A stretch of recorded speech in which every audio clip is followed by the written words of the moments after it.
Le Seigneur soit avec vous.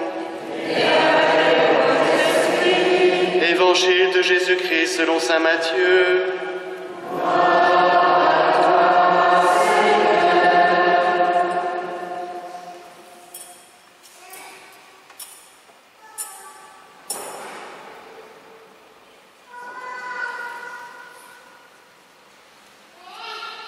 En ce temps-là, Jésus disait à la foule ces paraboles. Le royaume des cieux est comparable à un trésor caché dans un champ. L'homme qui l'a découvert le cache de nouveau. Dans sa joie, il va vendre tout ce qu'il possède et il achète ce champ.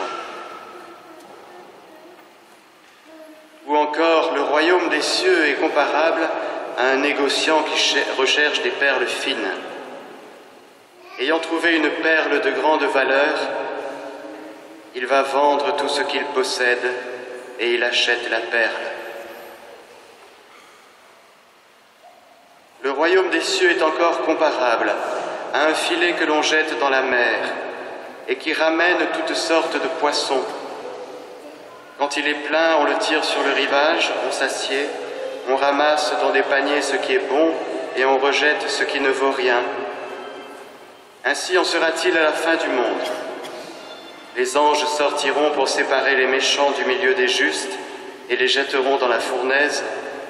Là, il y aura des pleurs et des grincements de dents. Avez-vous compris tout cela? Ils lui répondent « Oui ». Jésus ajouta « C'est pourquoi tout scribe devenu disciple du royaume des cieux est comparable à un maître de maison qui tire de son trésor du neuf et de l'ancien. »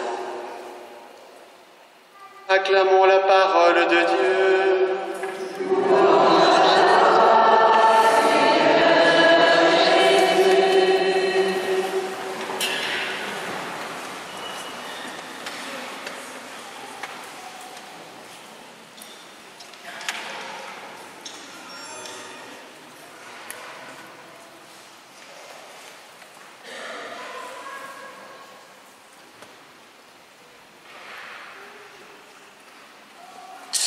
Le royaume des cieux est comparable à un trésor caché dans un champ. L'homme qui l'a découvert le cache de nouveau. Dans sa joie, il va vendre tout ce qu'il possède et il achète ce champ. Si je vous pose la question, c'est quoi le trésor de votre vie?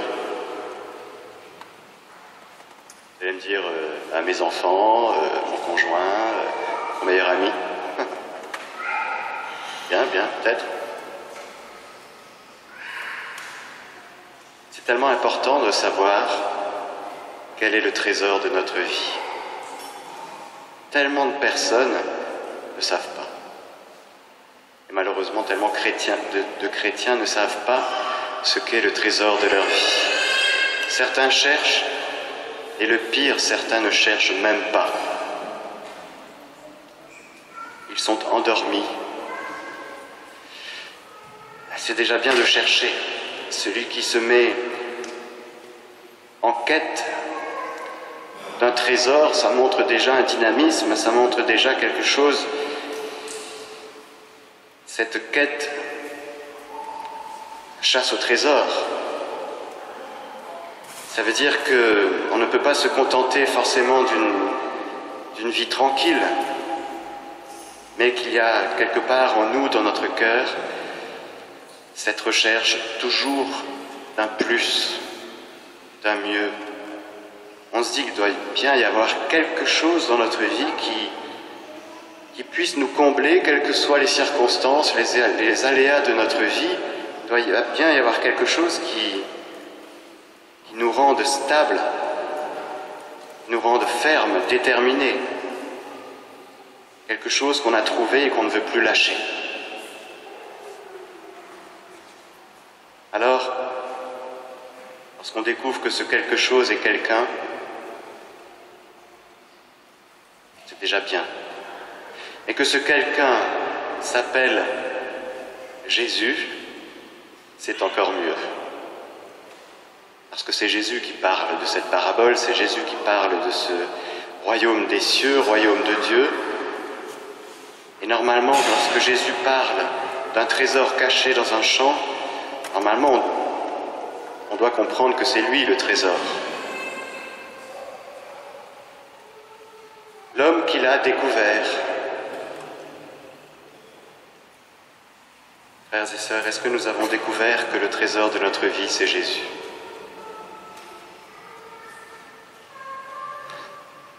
Je vais vous lire un petit passage que peut-être certains ont déjà lu s'ils sont abonnés. C'est filmé, je ne vais pas faire de pub, mais ça vient de l'Imitation de Jésus-Christ, qui est un recueil très très connu. Quelle vanité, quelle folie, si vous désirez autre chose que Jésus-Christ. Ne serait-ce pas une plus grande perte que si vous aviez perdu le monde entier ? Que peut vous donner le monde sans Jésus ? Être sans Jésus, c'est un insupportable enfer. Être avec Jésus, c'est un paradis de délices. Si Jésus est avec vous, nul ennemi ne pourra vous nuire. Qui trouve Jésus trouve un trésor immense, ou plutôt un bien au-dessus de tout bien. Qui perd Jésus perd plus et beaucoup plus que s'il perdait le monde entier. Vivre sans Jésus, c'est le comble de l'indigence. Être uni à Jésus, c'est posséder des richesses infinies. Quelle aridité, quelle dureté pour toi sans Jésus. Quelle sottise et quelle vanité que de vouloir quelque chose en dehors de Jésus. N'est-ce pas un plus grand dommage que si l'on perdait le monde entier ? Qu'est-ce que le monde peut t'offrir sans lui ? Être sans Jésus est un enfer terrible, et être avec lui un doux paradis. S'il est avec toi, aucun ennemi ne pourra te nuire. Qui trouve Jésus trouve un trésor de bonté, plus encore, un trésor meilleur que toute bonté. Et qui perd Jésus perd plus que tout, plus que le monde entier. Celui qui vit sans Jésus est totalement pauvre, et celui qui se trouve bien avec lui, totalement riche. Vous êtes d'accord ? Vous êtes d'accord ? Oui. Il y en a qui sont pas convaincus. Hein. Ça peut arriver. Hein. Ça peut arriver et ce serait bien que pour chacun de nous, ce soit vraiment la vérité. Parce que ce que nous dit Saint Paul,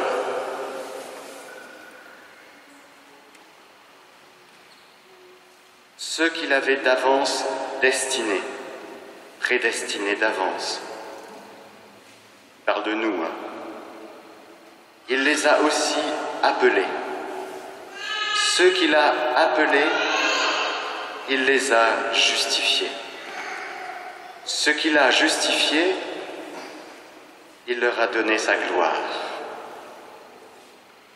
Frères et sœurs, nous sommes dans le Fils. C'est ce que Dieu a voulu de toute éternité pour nous, c'est que nous soyons ses fils et ses filles bien-aimés.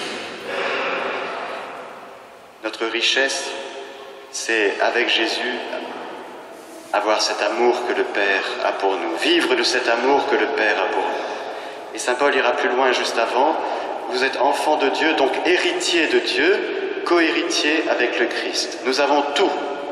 Nous sommes richissimes, multimilliardaires.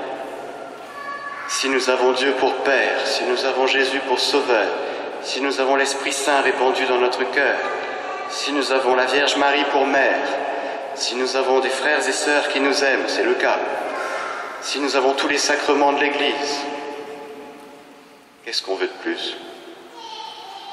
Est-ce que nous ne sommes pas richissimes ? Alors arrêtons de dire qu'on manque de tout, ou que le Seigneur est notre berger, qu'on manque de presque rien.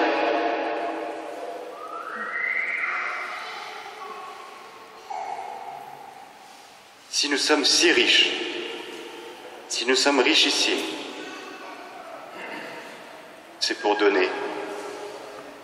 Ce n'est pas que pour nous. Nous ne sommes pas normalement, des avares. Gardons les biens que Dieu nous donne pour nous.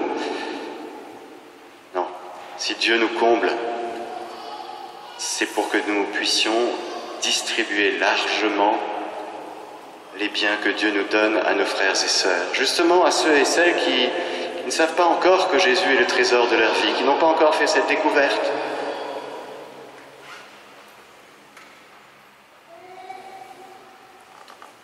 Si nous sommes si comblés, c'est pour, comme dit la première lecture avec ce passage magnifique, ce dialogue dans le songe entre Dieu et Salomon, tu es roi, tu es là pour gouverner le peuple, qu'est-ce que tu demandes?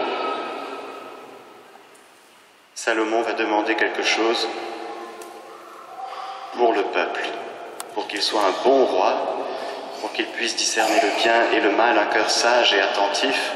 Il ne le demande pas pour lui, mais pour le peuple, pour que le peuple ait un bon roi qui vit avec Dieu.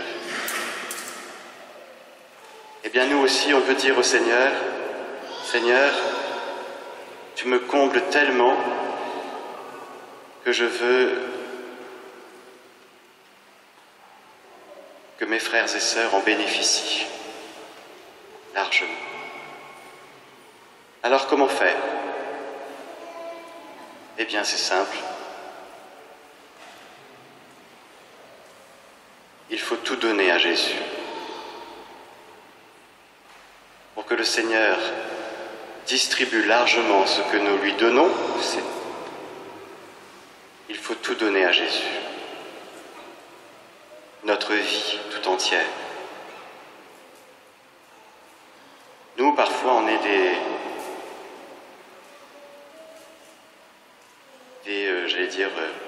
on donne tout en gros le matin à Dieu. On lui dit, prends tout. Et dans la journée, on reprend petit à petit dans le détail.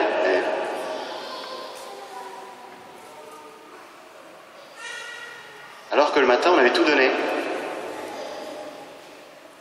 C'est si important de tout donner à Jésus pour nos frères et sœurs.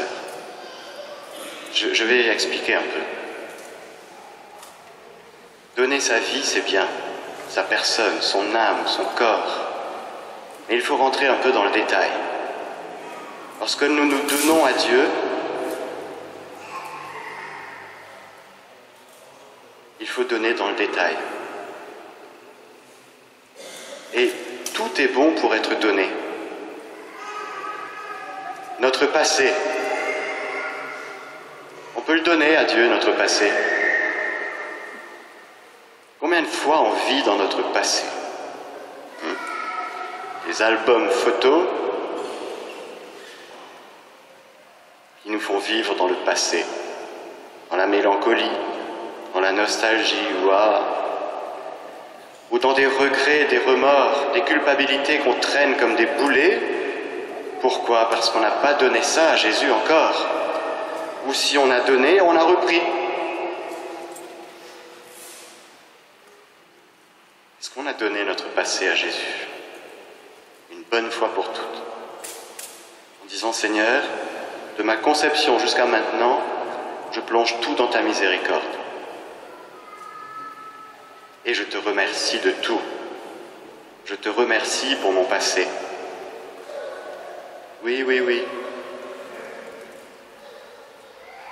Parce que même au milieu de mes difficultés, tu étais là. Et à travers les difficultés, tu m'as fait grandir. Tu m'as appris à marcher avec toi. La première chose qu'on doit donner à Dieu, pour ne pas le reprendre, c'est notre passé. S'il y a un petit souvenir qui nous fait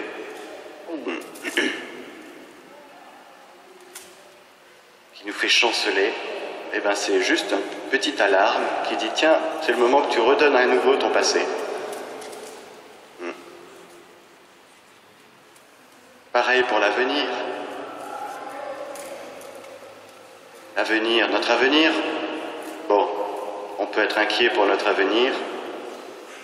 On est en général inquiet pour l'avenir de ceux et celles qu'on aime. Enfants, petits-enfants, neveux, nièces. L'avenir de nos enfants dans ce monde terrible. Eh bien, dès qu'il y a une inquiétude qui vient à l'égard de notre avenir, il faut le donner à Jésus. Pourquoi est-ce qu'on le garderait pour soi ?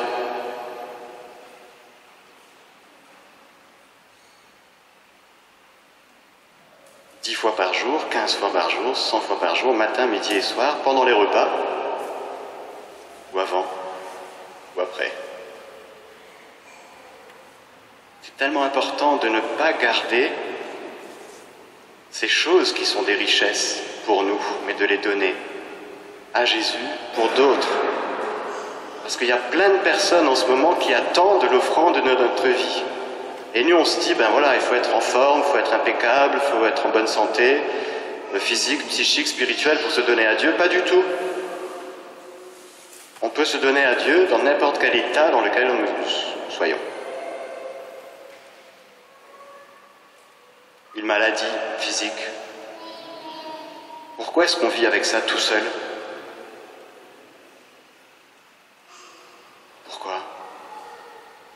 Pourquoi est-ce qu'on ne donne pas ça à Jésus ?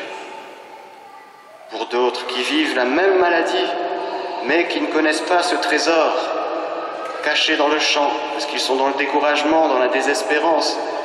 Et nous, on connaît Jésus, donc on peut donner notre vie à Jésus, on peut donner notre maladie à Jésus. Ce sont des biens, des richesses, nos maladies. Ce sont des richesses. Mais qu'il faut savoir donner et redonner et redonner. Pareil pour notre corps, pareil pour notre âme, pour notre intelligence, notre volonté, tout. Est-ce que vous voulez bien qu'aujourd'hui, on donne tout ce qu'on traverse au cours de cette journée pour quelqu'un. Une âme du purgatoire qui, par exemple, pendant sa vie sur Terre, elle n'a rien donné à Jésus. Et voilà. Elle a tout vécu toute seule. Son fric, sa maladie, ses inquiétudes, elle a tout vécu sans Jésus. Purgatoire, eh bien, elle attend que nous, sur Terre, on donne notre vie à travers ce qu'on traverse. Très important.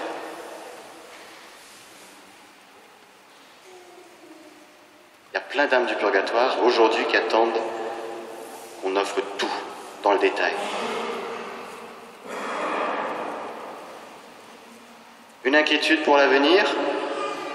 Servons-nous-en. Il y a plein de personnes sur Terre et au purgatoire qui paniquent à fond, qui ne font pas confiance en Dieu, qui font confiance au gouvernement et qui sont comme ça, mais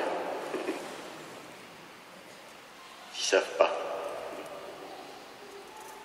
ce que l'avenir nous réserve. Bah oui, si on fait confiance aux conjonctures économico-socialo, je sais pas trop quoi, c'est sûr qu'il y a de quoi avoir peur. Et si on fait confiance en Dieu,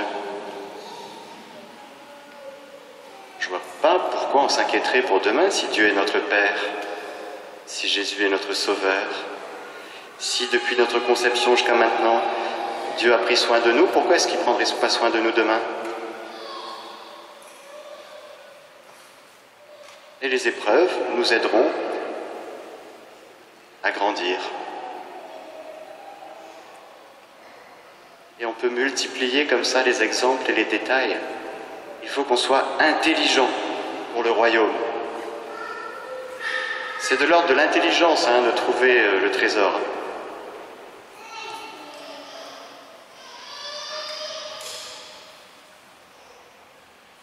Voilà une belle journée qui s'annonce.